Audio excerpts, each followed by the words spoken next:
Egypt protests continue.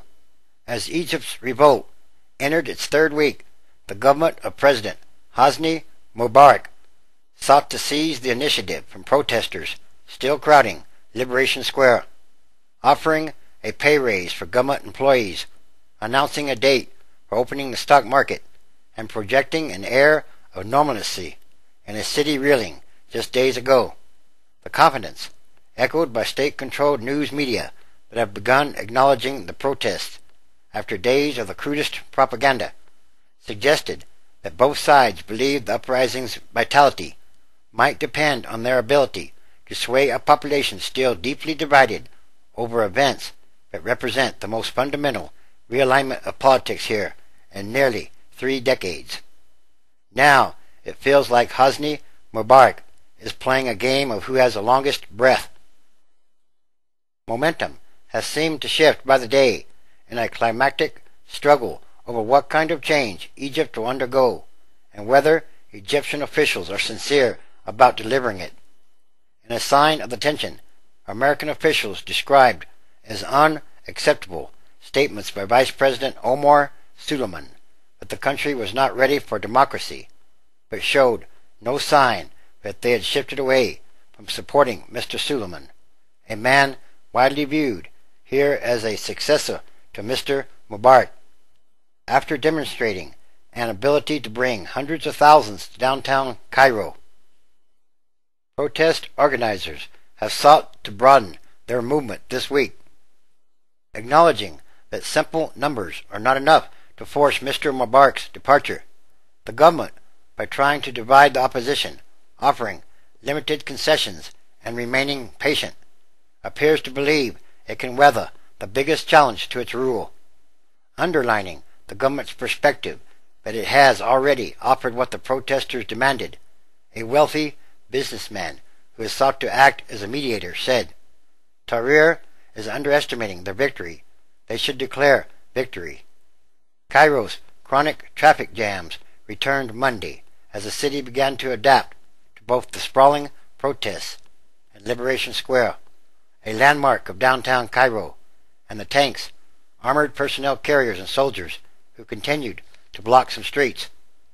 Banks again opened their doors as people lined up outside, and some shops took newspapers down from windows, occasionally near burnout vehicles still littering some streets. The government has sought to cultivate that image of the ordinary, mobilizing its newspapers and television to insist that it was re-exerting control over the capital after its police force utterly collapsed on January 28th. The cabinet on Monday held its first formal meeting since Mr. Mubarak reorganized it after the protests.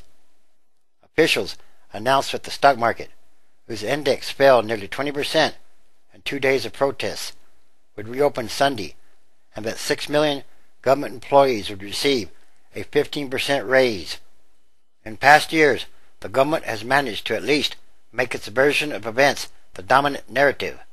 But in the outpouring of dissent here, that is no longer the case. Fighting still flared in the Sinai Peninsula, where Bedouins, long treated as second-class citizens, have fought Egyptian security forces for weeks. In scenes Monday that were most remarkable for having become so familiar, tens of thousands returned to Liberation Square, where a small army of vendors sold coffee and even sweet potatoes wrapped in lists of the demonstrators' demands. Festive drummers arrived to celebrate a wedding just a little way from the scene of tumultuous street battles last week, and a dozen horse-drawn carts waited for fares at the end of the bridge which leads to the square. "There are no tourists now, so what are we going to do?" asked a 38-year-old driver parked near the square. Some protesters have contended that their very presence in Tahrir Square, where crowds have surged past 100,000 several times, is enough.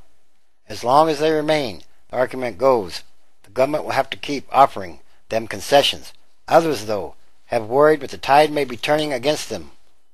In the rest of Cairo, punctuated as it is by complaints over a reeling economy and unease over the current uncertainty. For a while, The tide of fear had turned, but it's starting to come back, said Mona Raby, a 28-year-old human rights worker. The government has too much muscle. I think the people are going to turn against the protesters. They've already started. One activist catalogued in a small notebook the rumors that he had heard about the square when he went beyond the razor wire, that the protesters had tables piled with free hashish and marijuana, that Islamists had separated the men and women, and that demonstrators were paid by foreigners 50 euros and a meal, goes the story. His favorite was that protesters were distributing poisoned flowers that could kill if touched. State television has also suggested that protesters had received free fast food. "Where's my Kentucky Fried Chicken?" has become a rallying cry in the square. But to the chagrin of protesters, the rumors have managed to become part of the conversation in Cairo. Though Al Jazeera may be the flagship station of the tumult in Tunisia, Egypt, and elsewhere, Egyptian television remains a powerful instrument of the state. And while it has begun recognizing the protests, it still frames them as seeds of chaos. A surge in resentment of foreigners still courses through Cairo, fanned by the Egyptian news media and officials who accuse them of being behind the rebellion. While there is an overwhelming consensus on the corruption and ineptitude of the government, along with loathing for the brutality of the Interior Ministry's forces and the police force, Mr. Mubarak touched a nerve among some in insisting that he would die in Egypt. Often heard is the idea that the protesters' demands have been met. At this point, the guys in Liberation Square are talking to themselves, and that's it, said Mohammed Ahmed, a 32-year-old shop owner. It's over. If they stay for 100 years, or for 1 million years, they won't bring any more value to either themselves or to us. But not everyone agreed. Even those angry at the scene in Tahrir Square often expressed sympathy with the earlier protests. The uprising itself still generates pride. And again, all these are more signs of the times, the end times, transition days, which is a continuing day-by-day process. In other words, everything that must change quickly or rapidly, and for the better. 1 John chapter 2, verse 15.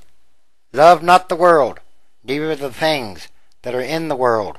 If any man loves the world, the love of the Father is not in him. 16. For all that is in the world, the lust of the flesh, and the lust of the eyes, and the pride of life, is not of the Father, but is of the world. 17. And the world passes away, and the lust thereof, but he that does the will of God abides forever. 18. Little children, it is the last time, and as ye have heard that Antichrist shall come, even now are there many Antichrists, whereby we know that it is the last time. 19. They went out from us, but they were not of us, for if they had been of us, they would no doubt have continued with us. But they went out, that they might be made manifest, that they were not all of us. 20. But ye have an unction from the Holy One, and ye know all things.